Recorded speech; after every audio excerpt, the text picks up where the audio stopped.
વૃદ્ધ પિતા. મિત્રો, આ સ્ટોરી છે એક વૃદ્ધ પિતાની. સ્ટોરી સારી લાગે તો ચેનલને સબસ્ક્રાઈબ જરૂરથી કરજો. એક પુત્ર તેના વૃદ્ધ પિતાને એક સરસ રેસ્ટોરન્ટમાં જમવા લઈ ગયો. જમતી વખતે વૃદ્ધ પિતાના હાથમાંથી તેમના કપડાં પણ ઘણીવાર ભોજન પડ્યું. રેસ્ટોરન્ટમાં જમતા અન્ય લોકો વૃદ્ધને ધિક્કારથી જોઈ રહ્યા હતા, પરંતુ વૃદ્ધના છોકરાએ લોકો ઉપર ધ્યાન ના આપ્યું. જમ્યા પછી દીકરો કોઈ શરમ રાખ્યા વગર વૃદ્ધને વોશરૂમમાં લઈ ગયો.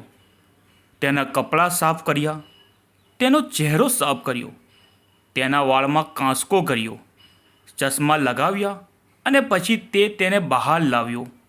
બધા ચૂપચાપ એમની સામે જોઈ રહ્યા હતા અને પુત્ર બિલ ચૂકવીને વૃદ્ધ સાથે બહાર જવા લાગ્યો. તે જ રેસ્ટોરન્ટમાં બીજા એક વૃદ્ધ હતા.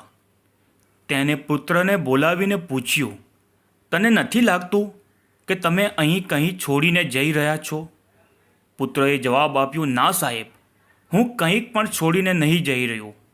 વૃદ્ધે કહ્યું, દીકરા, તું અહીં દરેક સંતાન માટે પાઠ આપીને જઈ રહ્યો છો.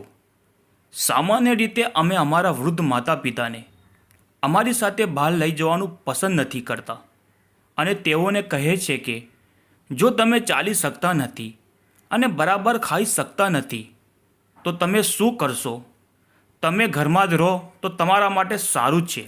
તમે ભૂલી ગયા જ્યારે તમે નાના હતા તમારા માતા પિતા તમને ખોળામાં લઈને જતા હતા.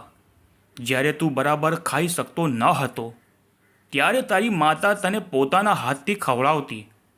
તું જમવાનું ઢોળતો તો તે તેને ઠપકો ના આપતી પણ તને પ્રેમ વ્યક્ત કરતી. તો પછી એ જ મા બાપ વૃદ્ધ અવસ્થામાં કેમ બોજ લાગવા માંડે છે? મિત્રો, આ એક સાચી ઘટના છે. આપણે મોબાઈલના દુનિયામાં એટલા વ્યસ્ત થઈ ગયા છે કે આજે આપણે મા બાપ વિશે પણ ખ્યાલ નથી રહેતું.